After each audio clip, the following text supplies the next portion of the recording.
जय श्री राधे, जय श्री राधे, जय माता दी। मैले आज हजुर समक्ष म खेमनारायण अधिकारी हजुर समक्ष एउटा चाहिँ नि गणेशजीको स्तुति लिएर आएको छु। गणेशको तपाईहरुलाई के कहीं हिँड्दा विघ्न बाधा कार्यमा त्रुटि दिक्कत परेशानी आएको छ भने हजुरले चाहिँ नि यो गणेश स्तुति सुनेर कहीं हिँड्दा पनि यात्रा गर्दा कुनै कार्यहरू गर्दा हजुरले यति गर्नु हो भने हजुरको कार्य सफल हुनेछ, विघ्न बाधाबाट मुक्त भइन्छ। यो गणेशको स्तुति छ। स्तुति यस प्रकार छ, ल सुन्नुस् है त।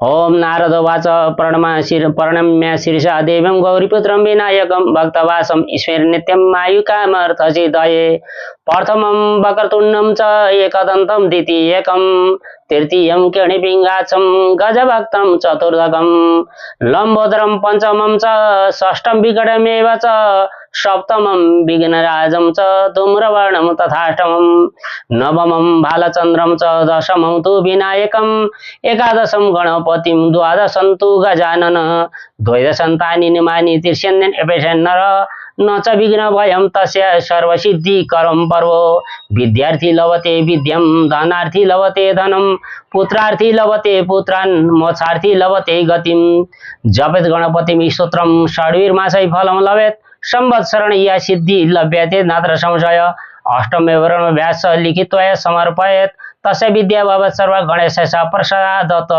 ओम श्री गणेशाय नमः, ओम श्री गणेशाय नमः, ओम श्री गणेशाय नमः। हस्त धन्यवाद। हाम्रो नम्बरहरू तल स्क्रिनमा राखिएको छ। केही समस्याको लागि समाधान गर्नु पर्यो भने हामीहरूलाई हजुरहरूले याद गर्न सक्नुहुन्छ। हस्त धन्यवाद। जय माँ भगवती जगत जननी।